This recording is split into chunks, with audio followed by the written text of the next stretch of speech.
آج سے تقریباً 4000 سال پہلے کیا آپ نے کبھی سوچا ہے کہ ایک بستی آسمان تک اٹھا لی جائے پھر الٹا کر زمین پر دے ماری جائے؟ کیا ایسا بھی ہوا ہے کہ پتھروں کی بارش کسی قوم پر نازل ہوئی ہو؟ یہ کوئی داستان نہیں، یہ قرآن کریم کی بیان کردہ حقیقت ہے۔ وہ قوم جس نے فطرت کو بدل ڈالا، جس نے نصیحت کو ٹھکرا دیا، جس نے نبی کو جھٹلایا، اور پھر اللہ کا فیصلہ آ گیا۔ آج ہم جانیں گے اللہ نے قوم لوط پر عذاب کیوں نازل کیا۔ قرآن کریم کی متعدد صورتوں میں ان کا ذکر ملتا ہے، خصوصاً سورہ اعراف، سورہ ہود، سورہ حجر اور سورہ عنکبوت میں حضرت لوط علیہ السلام کو ایک ایسی بستی کی طرف بھیجا گیا جو آج کے اردن اور فلسطین کے علاقے کے قریب آباد تھی۔ مفسرین کے مطابق یہ بستیاں سدوم اور عمورہ کے نام سے معروف تھیں۔ یہ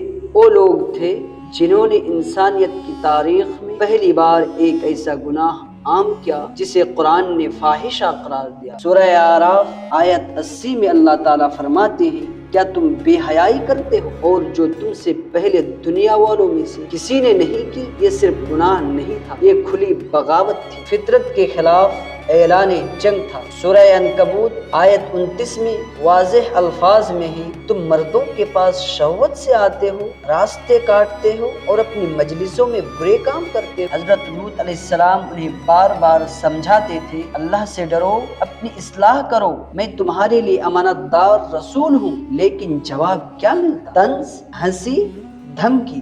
حضرت لوط علیہ السلام نے آخری مرتبہ انہیں متوجہ کیا۔ سورہ ہود آیت 78 میں آتا ہے کہ جب فرشتے خوبصورت نوجوانوں کی شکل میں آئے تو قوم دوڑتی ہوئی آئی۔ یہ وہ لمحہ تھا جب ان کی بے حیائی اپنی انتہا کو پہنچ چکی تھی۔ حضرت لوط علیہ السلام نے کہا، یہ میری بیٹیاں ہیں، لیکن قوم کا جواب یہی ملتا کہ تم جانتے ہو کہ ہمیں تمہاری بیٹیوں کی کوئی حاجت نہیں۔ سورہ ہود 79 اعلان تھا کہ وہ توبہ نہیں کریں گے۔ آسمانی مہمانوں کا انکشاف، رات گہری ہو چکی تھی، گھر کے دروازے پر شور، باہر ہجوم، اندر حضرت لوط علیہ السلام بے بس کھڑے۔ اسی لمحے فرشتوں نے حقیقت ظاہر کی۔ فرشتوں نے کہا، اے لوط، ہم تمہارے رب کے بھیجے ہوئے ہیں، یہ لوگ تم تک نہیں پہنچ سکیں گے۔ سورہ ہود آیت نمبر 81۔ پھر حکم دیا گیا، اپنے گھر والوں کو لے کر رات کے کچھ حصے میں نکل جاؤ اور پیچھے مڑ کر نہ دیکھنا۔ یہ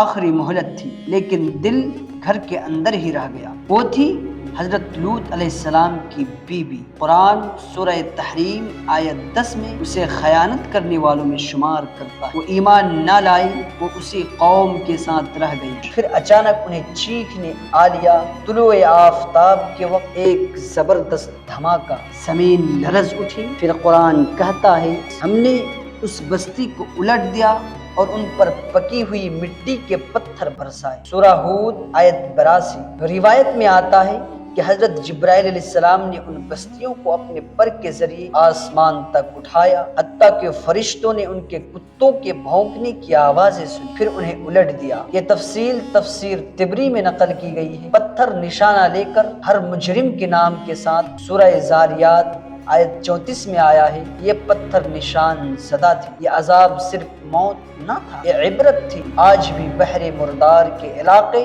کو ان بستیوں سے جوڑا جاتا ہے۔ قرآن سورہ حجر آیت 76 میں فرماتا ہے، اور وہ ایک واضح راستے پر واقع ہے، یعنی یہ نشانیاں چھپائی نہیں گئی، انہیں باقی رکھا گیا۔ ایک خاموش سوال، قوم لوط کا جرم کیا تھا؟ صرف ایک گناہ نہیں، صرف ایک گناہ نہیں، بلکہ گناہ پر اصرار، نبی کی تکذیب، اجتماعی بغاوت اور اصلاح سے انکار۔ کیا ہم اللہ کی حدود کا احترام کرتے ہیں یا نہیں، یا انہیں مذاق سمجھتے ہیں؟ اللہ کا عذاب اچانک آتا ہے، مہلت ضرور ملتی ہے، مگر ہمیشہ نہیں۔ حضرت لوط علیہ السلام کی کہانی صرف تاریخ نہیں، یہ آئینہ ہے جو ہمیں دکھاتا ہے کہ جب معاشرہ اجتماعی طور پر گناہ کو قانون بنا لے اور سچ بولنے والوں کو نکالنے کی بات کرے تو پھر زمین بھی پلٹ سکتی ہے۔ اللہ ہمیں حق کو پہچاننے، اس پر قائم رہنے اور فتنوں سے بچنے کی توفیق عطا فرمائے، آمین یا رب العالمین۔